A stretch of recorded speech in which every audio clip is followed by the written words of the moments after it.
இப்ப ஜீ தமிழ்ல இருக்கிறதால நீங்க விஜய் டிவிய பாலிமரை அட்டாக் பண்ணி பேசுறீங்க அப்படின்ற மாதிரி எனக்கு காசு கொடுத்துட்டு இருக்காங்களா அப்படி சொல்லிக்கிறாங்க.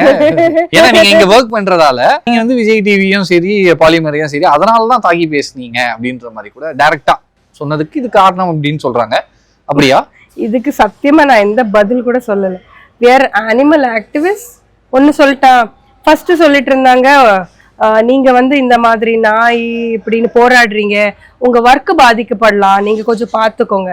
ஃபர்ஸ்ட்ல என்ன சொல்லுவாங்கன்னா, நீங்க இந்த மாதிரி நாயின்னு எப்பவுமே போராடுறீங்க, பாருங்க உங்களுக்கு வேலை கிடைக்காம இருக்கலாம், இல்ல இவளை சீரியலுக்கே கூப்பிட மாட்டேங்கிறாங்க அப்படின்னு சொல்றவங்களும் இருக்காங்க. அவங்களுக்கு அப்ப அவங்க சீரியலும் பார்க்க மாட்டாங்க, நான் என்ன ஒர்க் பண்றேன்னு கூட தெரியாட்டியும் இப்படி சொல்லுவாங்க. ஏன்னா சொல்றதுக்கு வேற எதுவுமே கிடைக்காது. அப்புறம் ஒருத்தர் ஒரு நாள் போன் பண்ணி சொன்னாரு, கொஞ்சம் பாத்துக்கோங்க மேடம், உங்களுக்கு ஒர்க்கு அடிப்படலாம் இதனால அப்படின்னு சொன்னாரு. நான் சிரிச்சு சொன்னேன், நான் சம்பாதிக்கிறதே இது யூஸ் ஆகும்ன்றதுக்காக.